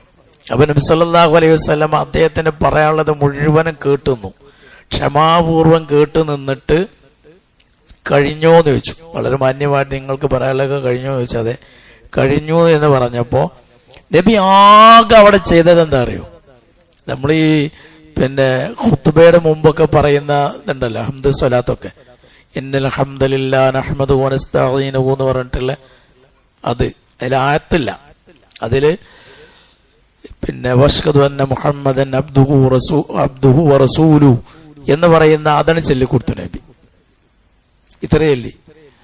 അപ്പൊ ഇതാണ് ചൊല്ലിയപ്പോ അദ്ദേഹം പറഞ്ഞു ഒന്നുകൂടി ചൊല്ലിയതാണ്. അപ്പൊ നബി ഒന്നുകൂടെ ആവർത്തിച്ചു. അദ്ദേഹം വീണ്ടും ചെല്ലാൻ ആവശ്യപ്പെട്ടു. 3 തവണ നബി സല്ലല്ലാഹു അലൈഹി വസല്ലമയോട് അദ്ദേഹം ചെല്ലാൻ ആവശ്യപ്പെട്ടതനുസരിച്ച് 3 തവണ നബി ചൊല്ലിക്കൊടുത്തു. ഇതിന് കേട്ടപാട് അദ്ദേഹത്തിന് ഹക്ക് ബോധ്യപ്പെട്ടു എന്നാണ്. അദ്ദേഹം പറഞ്ഞു, ഇതൊരു അപാരമായ ആശയമാണിത്. ഇത് ബലഗത്ത് ഖാമൂസൽ ബഹർ, ഈ വാചകം സമുദ്രത്തിന്റെ അടിത്തട്ടിൽ വരെ എത്തിയിട്ടുണ്ട് എന്ന് പറഞ്ഞാൽ അത്രയും വിപുലമായ ആശയമുള്ള വചനമാണ്. അതുകൊണ്ട് കൈ തരൂ എന്നുകൊണ്ട് നബിയുടെ കൈ ആവശ്യപ്പെട്ടു. നബിന്റെ കൈ പിടിച്ചിട്ട് അദ്ദേഹം ബയ്യത്ത് ചെയ്ത് മുസ്ലിമായി എന്നാണ്. ആ സ്പോട്ടിൽ അദ്ദേഹം മുസ്ലിമായി. ഇവിടെ ഇപ്പൊ എന്താ ഉണ്ടായത്? നബി അങ്ങേയറ്റം അദ്ദേഹത്തോട് വളരെ ക്ഷമാപൂർവം പെരുമാറി. അദ്ദേഹം നബിനോടൊരു ഭ്രാന്തം നിലനിൽക്കാണ് ആദ്യം പെരുമാറിയത്. അതൊന്നും നബി ഗൗനിച്ചില്ല. വളരെ ശാന്തമായി എല്ലാം കേട്ടു നിന്ന് നബി അദ്ദേഹത്തിന് ഈ കാര്യങ്ങൾ ചൊല്ലിക്കൊടുത്തു. ഇപ്പൊ നമ്മളെ ഹംദ് സലാത്ത് നിസ്സാര കാര്യമല്ല അത്. നമ്മൾ ആഴ്ച കേട്ടിട്ട് ചിലപ്പോൾ നമുക്ക് എന്തുണ്ടാവില്ല. അതിന്റെ ആവർത്തിച്ച് കേൾക്കുന്നതുകൊണ്ടേ വളരെ പ്രധാനമാണത്. തൗഹീദും റിസാലത്തും എല്ലാം അതിൽ വരുന്നുണ്ട്. അപ്പൊ അത് കേട്ടിട്ടാണ് ഒരാൾ മുസ്ലിമായത്. അത് മുസ്ലിമായിട്ട് അദ്ദേഹത്തിന്റെ നാട്ടിലേക്ക് പോയി അവിടെ പ്രബോധനം നടത്തി. പിന്നീട് അവിടുത്തെ കുറെ ആൾക്കാർ മുസ്ലിമായി എന്നാണ് ചരിത്രം. ഇതിൽ വരാണ്ട് നമ്മൾ ഇപ്പോൾ അത് പറയാനല്ല. റസൂലുള്ളാഹി സ്വല്ലല്ലാഹു അലൈഹി വസല്ലമയുടെ അങ്ങേയറ്റത്തെ ക്ഷമ ഇതിൽ നമുക്ക് കാണാൻ പറ്റും. 2, റസൂലുള്ളാഹി സ്വല്ലല്ലാഹു അലൈഹി വസല്ലമയുടെ വിനയം, തവാളു ഇവിടെ കാണാൻ പറ്റും. ആടിനെ വെച്ച് നടക്കുക എന്നൊക്കെ പറഞ്ഞാൽ ഞാനിങ്ങനെ ഒരു ഉന്നതമായ തറവാടാണല്ലോ. റസൂലുള്ളാഹി സ്വല്ലല്ലാഹു അലൈഹി വസല്ലമയുടെ കുടുംബം എന്ന് പറഞ്ഞാൽ ഉന്നതമായ കുടുംബം, തറവാടുമാണ്. അങ്ങനെയുള്ള ഒരാള് വേറെ ആളുകളുടെ കീഴിൽ പോയിട്ട് ചില്ലിക്കാശിന് വേണ്ടി ആടിനെ നോക്കുക എന്നുള്ള ജോലി ചെയ്യാം. അത് നബിയുടെ വിനയാണ്, തവാളുവാണ്. അതും ഇതുകൂടെ കിട്ടുന്നതാണ്. റസൂലുള്ളാഹി സ്വല്ലല്ലാഹു അലൈഹി വസല്ലം തന്നെ പറഞ്ഞിട്ടുണ്ട്, മനസ്സിൽ ഒരു അണുമണി തൂക്കം കിബറുള്ളവൻ സ്വർഗത്തിൽ പ്രവേശിക്കില്ല എന്ന് നബി പറഞ്ഞിട്ടുണ്ട്. അത് ഒട്ടും നബിയുടെ ജീവിതത്തിൽ ഉണ്ടായിരുന്നില്ല. ശക്തമായ വിനയം, അങ്ങേയറ്റത്തെ വിനയമാണ് ഉണ്ടായിരുന്നത്. അപ്പൊ ഇത് പറഞ്ഞപ്പോഴാണ് ഒരു സ്വഹാബി ചോദിച്ചത്, ഒരാളുടെ വസ്ത്രം നല്ല വസ്ത്രം ധരിക്കും, അത് കിബറിൽ പെടുമോ? അത് കിബറിൽ പെടില്ല എന്ന് നബി സല്ലല്ലാഹു അലൈഹി വസല്ലം പറഞ്ഞു. കിബർ എന്ന് പറഞ്ഞാൽ എന്താണെന്നും പറഞ്ഞു കൊടുത്തു. അൽ കിബറു ബത്തറുൽ ഹഖി വഗംതുൻ നാസ്. കിബർ എന്ന് പറഞ്ഞാൽ സത്യം അറിഞ്ഞിട്ടും അത് തള്ളിക്കളയുകയും ജനങ്ങളെ നിസ്സാരമായി കാണലുമാണ് കിബർ എന്ന് പറയാറുണ്ട്. എന്നാണ് നബി സല്ലല്ലാഹു അലൈഹി വസല്ലം അതിനെ നൽകിയ നിർവചനം. ഇപ്പൊ നമ്മൾ പിന്നെ പലപ്പോഴും ആളുകളെ കുറിച്ച് പറയാറുള്ളത്, ആള് തൗഹീദൊന്നും സ്വീകരിച്ചിട്ടില്ല, പക്ഷെ ആള് വളരെ നല്ല മനുഷ്യനാണെന്ന് അറിയും. വൈരുദ്ധ്യമാണ് അത്. ശരിക്കും വളരെ നല്ല മനുഷ്യനാണെങ്കിൽ അയാളെ ഹക്ക് സ്വീകരിക്കല്ലേ ചെയ്യുക. നബി പറഞ്ഞ ഹക്ക് തള്ളിക്കളയുന്ന ആളാണ് കിബറുള്ളവൻ എന്നാണ്. അപ്പൊ ഗംതുന്നാസ്, പിന്നെ ജനങ്ങളെ നിസ്സാരമായി കാണും. മറ്റൊന്നുള്ളത് ജീവികളോട് കരുണ കാണിക്കൽ. ആടിനെ മേച്ചു എന്ന് പറയുമ്പോൾ എന്ത് ചെയ്യും? ആ ആടിങ്ങനെ ഉപദ്രവിക്കല്ല, അതിനെ തിന്നാൻ കൊടുക്കുക, അതിനെ നല്ല രീതിയിൽ പോറ്റുകയാണ്. അങ്ങനെ ജീവികളോട് കരുണ കാണിക്കുക എന്നുള്ളതും ഈ ഹദീസിൽ നിന്ന് കിട്ടുന്ന പാഠമാണ്. പൂച്ചയെ കെട്ടിയിട്ടിട്ട് നരകത്തിൽ പോയതും നായക്ക് വെള്ളം കൊടുത്തിട്ട് സ്വർഗം കിട്ടിയതൊക്കെ പറയുന്നുണ്ടല്ലോ. അപ്പൊ അതൊക്കെ ഇതിന്റെ മറ്റൊരു ഭാഗമാണ്. പിന്നുള്ളത് മറ്റൊരു കാര്യമുള്ളത്, സ്വന്തം നിലക്ക് അധ്വാനിച്ച് ഉപജീവന മാർഗം കണ്ടെത്തുക എന്നുള്ളതും ഇതിനേറെ പ്രോത്സാഹിപ്പിച്ച കാര്യമാണ്. ഒരാളുടെ കീഴിലല്ലാതെ സ്വന്തം നിലക്ക് അധ്വാനിച്ച് ജീവിക്കുക, അതാണ് പിന്നെ ഇവിടെ കാണുന്നത്. ഞാൻ പറഞ്ഞ ഇതിന്റെ ഓരോ പോയിന്റുകൾ ഇതിന്റെ ചരിത്രം പറയുന്ന കൂട്ടത്തിൽ പണ്ഡിതന്മാർ എടുത്തു പറഞ്ഞ കാര്യങ്ങളാണ്. അതുകൊണ്ട് പറഞ്ഞ് നമുക്ക് അവസാനിപ്പിക്കാം. അതിൽ റസൂലുള്ളാഹി സ്വല്ലല്ലാഹു അലൈഹി വസല്ലം പറയുന്നത്, ഒരാള് അയാളുടെ സ്വന്തം കരങ്ങൾ കൊണ്ട് അധ്വാനിച്ച് ജീവിക്കുന്നതാണ് ഏറ്റവും ഉത്തമം. ഇത് റസൂലുള്ള പറയാണ്, ദാവൂദ് നബി അലൈഹിസ്സലാം സ്വന്തം കൈ കൊണ്ട് അധ്വാനിച്ചു കൊണ്ടായിരുന്നു ജീവിച്ചിരുന്നത്. ദാവൂദ് നബിയുടെ പ്രത്യേകം പറയാൻ കാരണം എന്താ അറിയോ? ദാവൂദ് നബി രാജാവാണ്. അപ്പൊ രാജാവായിട്ട് പോലും എന്താണ് അദ്ദേഹം ചെയ്യുന്നത്? ആ രാജകീയ സുഖങ്ങൾ അനുഭവിച്ച് ജീവിക്കല്ല, തിന്നാള് സ്വന്തം അധ്വാനിച്ചുണ്ടാക്കും, രാജാവായിട്ട് പോലും. അപ്പൊ അതിനെ പ്രോത്സാഹിപ്പിക്കുകയാണ് ഈ ഹദീസിലൂടെ ചെയ്യുന്നത്. ഒക്കെ ഇമാം ബുഖാരി റഹിമഹുള്ളാഹി ഉദ്ധരിച്ച ഹദീസാണ്. ആ പ്രധാന പാഠങ്ങളുണ്ട്. എന്തുകൊണ്ടാണ് സ്വന്തം അധ്വാനിച്ച കരങ്ങൾ കൊണ്ട് പിന്നെ ഉപജീവന മാർഗം കണ്ടെത്തുക, ഭക്ഷണം കണ്ടെത്തുക എന്ന് പറയുന്നത്? അത് പിന്നെ അതിനൊരു രുചി കൂടും. പിന്നെ അത് ഹലാലായ സമ്പാദ്യം, സ്വന്തം നിലക്കൊരു മാർഗം കണ്ടെത്തി, ഒരു മുസ്ലിം ആകുമ്പോൾ സ്വന്തം നിലക്കൊരു മാർഗം കണ്ടെത്തി അതിൽ ഹറാമ് വരാൻ, വിശ്വാസ തഖ്വയുള്ള ഒരാളാണെങ്കിൽ അതിൽ ഒട്ടും ഹറാമ് കലരില്ല. അപ്പൊ അങ്ങനെ ശുദ്ധമായ ഭക്ഷണമായിരിക്കും അത് പ്രാർത്ഥനയ്ക്ക് ഉത്തരം കിട്ടുവാൻ നിമിത്തമാകും. ഇങ്ങനെയുള്ള പല ഗുണങ്ങളും അതിലുള്ളത് കൊണ്ടാണ് അതിനെ പ്രോത്സാഹിപ്പിക്കുന്നത് എന്നതിന്റെ വിശദീകരണത്തിൽ തന്നെ കാണാം. അപ്പൊ ഇന്ന് നമ്മളിവിടെ അവസാനിപ്പിക്കുക.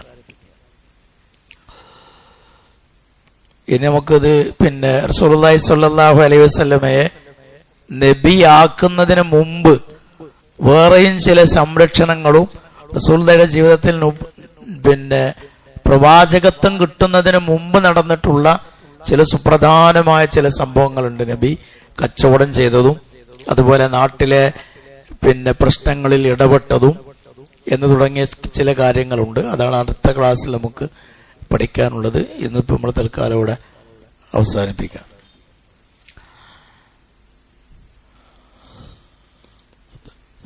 സുബ്ഹാനകല്ലാഹുമ്മ ബിഹംദിക അഷ്ഹദു അൻ ലാ ഇലാഹ ഇല്ലാ അൻത അസ്തഗ്ഫിറുക വഅതൂബു ഇലൈക്. അല്ലാഹുമ്മ സല്ലി വസല്ലിം വബാരിക് അലാ മുഹമ്മദിൻ വഅലാ ആലി മുഹമ്മദ്.